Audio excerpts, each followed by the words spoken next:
such a powerful and inspiring word. Amen. Di ba? It reminds us, napakasimple lang kung titingnan mo, di ba?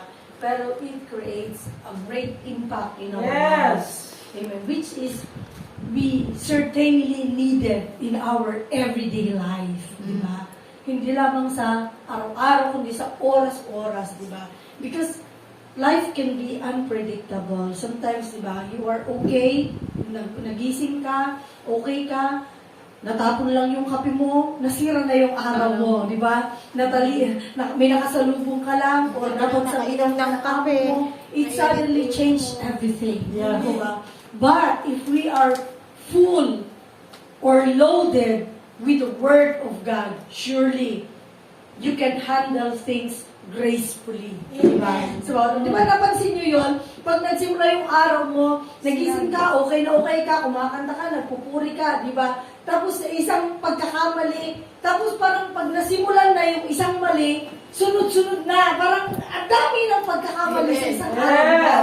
No, naranasan ko yun one time this week, I think. Di ba parang, and then, what we only needed pag ganong mga sitwasyon is just stop, pause for a while, inhale, exhale, and when you exhale, breathe out kung ano yung bagay. And then you can just say, it's just a bad time, not a bad day.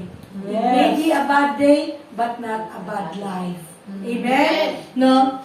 Kasi napakaliwanag na sinabi niya dito, huwag mong kainggitan ang gawa ng masasama. At huwag mong kainggitan yung mga akala mo, di ba? Sasabihin mo ganun, bakit sila? Parang wala silang pinoproblema. Akala mo lang yun. Di ba? Each one of us have troubles. Di ba? Lahat tayo may kanya-kanyang problema. Magkakaiba lang yan. Di ba? Hindi mo sasabihin na, buti pa sila, hindi sila problema ng pera. Hindi mo lang din alam, iba din ang pinoproblema nila. Yes. Amen? So, hindi po pwede, pero ang pangako kasi ng ating Panginoon, we will only suffer for a while. Tayo na mga nagtitiwala sa Diyos. At ang maganda dito, sabi pa ng Diyos, I will be with you. Diba? Yun ang masarap di ba? So kahit pa lahat ng troubles, sabi niya, paldo ka na sa lahat ng problema, okay lang yan, basta kasama mo ang Diyos. Amen. Amen? Diba? Kasi if God is with you, sabi niya, who can be against you? Amen? Amen. Diba, church? So anong dapat mong alalahanin? Sabi niya, no, do not fret because of evil men. Hindi mo sila dapat kainggitan dahil walang kainggit-inggit doon. Amen? Or be envious for those who do wrong. For like the grass, they will soon wither. Diba? Sabi na sa kanila, diba? I am a flower quickly fading, here today and gone tomorrow. Diba? Without God sa buhay natin, para lang tayong ganun. Sige, nagmamayabang ka sa blooming mo, di ba parang bulaklak. Pero pag sumikat ang araw, bigla kang nalalanta. Di ba gusto niyo ba yung ganon? Pero pag nasa Diyos tayo, sabi niya, para kang nakatanim sa batisan. Amen? Di po ba? Alam niyo ba, may nakita nga akong di ba, yung may dalawang carrots, no? May dalawang carrots na, napanood niyo yun? May dalawang carrots, yung isa, gustong-gusto niya na lumabas. Kasi gustong-gusto niya makita yung araw. Gustong-gusto niya makita yung mga nangyayari sa paligid niya. Amen. Sabi ganun nung isang carrot sa kanya, dito tayo dapat, dito ang nararapat sa atin, nasa ilalim lang tayo ng lupa. Sabi niya ganun. Pero sabi niya ganun nung isang carrot, bakit ba kung gusto kong tumanaw yung nangyayari sa labas, gusto kong pumunta ng Central, gusto kong mag-hiking, gusto kong makikita yung mga lumalangoy sa dagat, gusto kong makita yung mga umaakit ng bundok, gusto kong makikita yung mga nagsasayang nagtitiktok. Diba? Pero ang sabi ng isang carrot, dito kasi tayo nila, dapat ang ating kinalalagyan. Sabi niya gano'n, baka mapahamak ka. Amen. Pero hindi nakinig yung isang carrot dahil nga masyado siyang envious. Masyadong naiinggit. Amen. Pero alalahanin ninyo, may kanya-kanya tayong pagkalikha. Amen. Diyos, diba? Nilikha tayo ng Diyos na tao para maglingkod, magpuri sa Kanya. Amen. So yung yung carrot, nilikayo ng Diyos para pangkain ng tao manatili sa lupa, para lumaki, managana, di ba, maging malusog.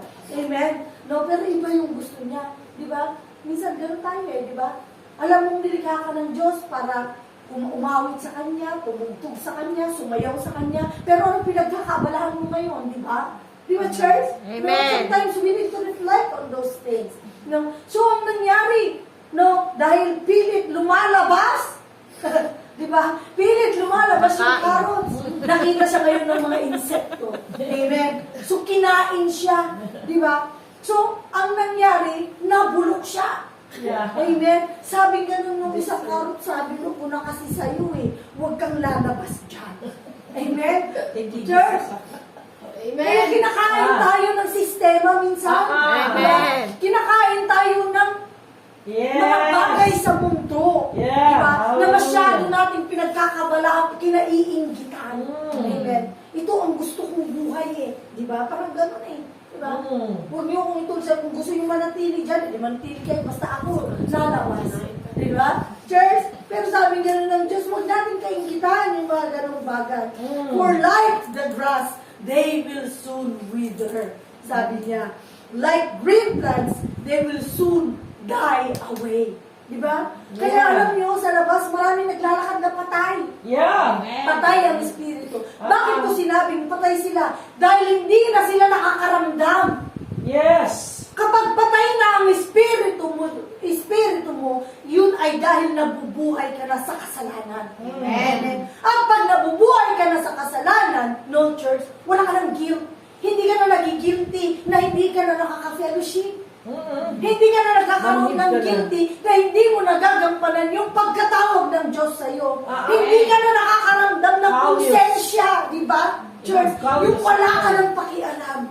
It is because you are already spiritually dead. Yeah. Pero kung nandun pa rin, nararamdaman mo pa rin yung calling ng Diyos sa iyo, yung alam mo na dapat, ito yung pagkatawag ko sa Diyos, na kailangan kong gawin ito, then you are alive in Christ. Amen. But kung wala ka na lang pakialam, you are already dead. Deliver ka na, church. Yeah. Amen. You're already living in the last of your flesh.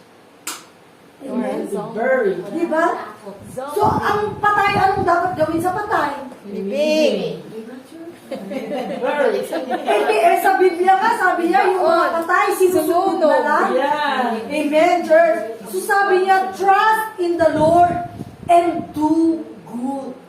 Habang nagtitiwala tayo sa Diyos, patuloy tayong gumagawa ng tama at mabuti. Amen. Yeah. Dwell in the land and enjoy safe pasture. Diba? Hindi lang naman ang mga bagay na meron at masaya ang pwede natin i-enjoy. We can still enjoy yung mga bagay na ginagawa ng Diyos sa buhay natin.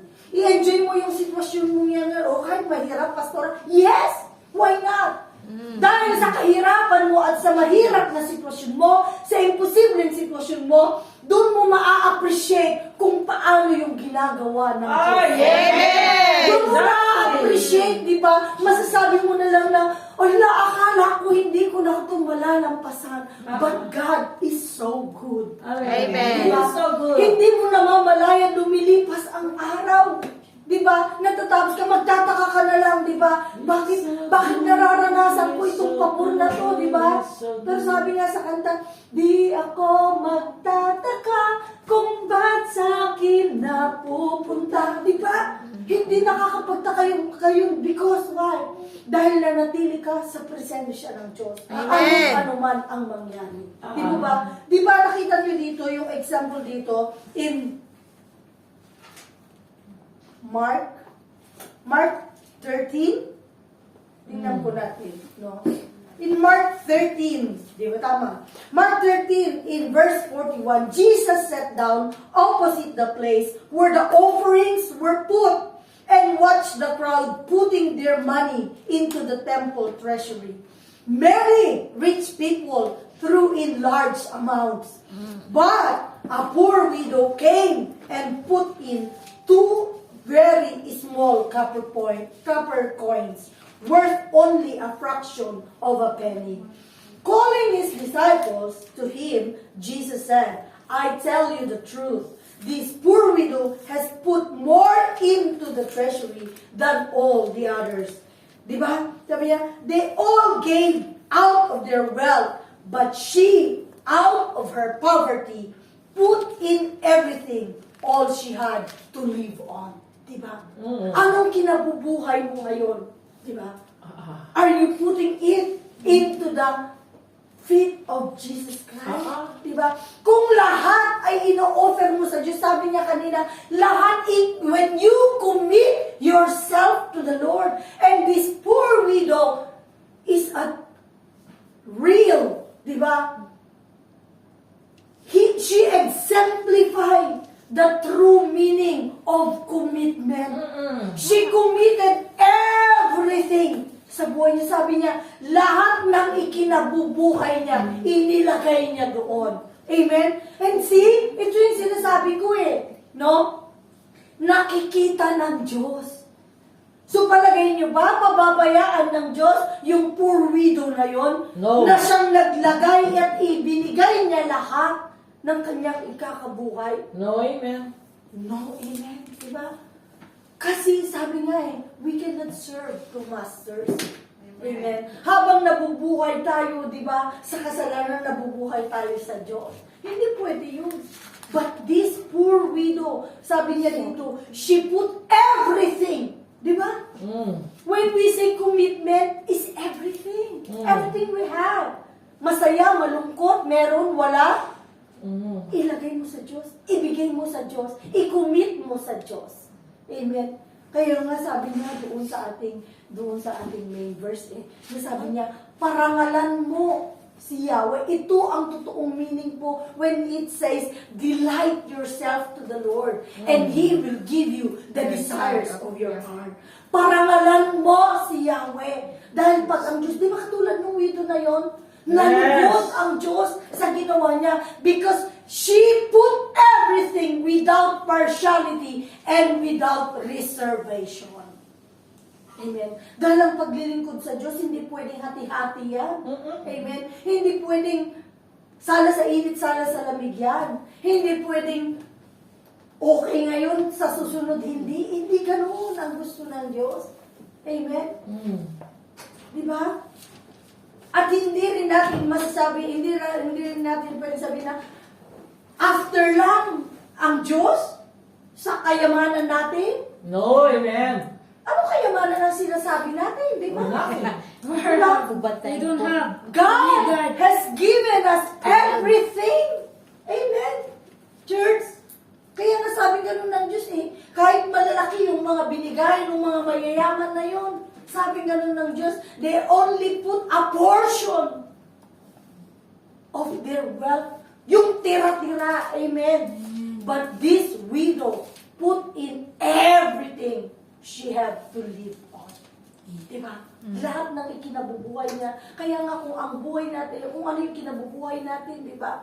Anong sitwasyon meron tayo ngayon? We need to put everything into God. Amen. And God will take care of it. Yes. Amen. Kaya, totoo yun when you are living, na alam mo, inilalagay mo lahat sa Diyos. Walang bigat sa puso mo. Yes. You don't need. No? Hindi ka nababahala hanggang sa pagtulog mo, diba? Yeah. Hindi ka nababahala na balang araw is may haharang na lang sa iyo kasi may ginawa kang kasalanan, Yes. diba? Hindi ka nababahala gano'n, Yes, diba? you can walk. Just malaya ka. Amen? Kaya nga hindi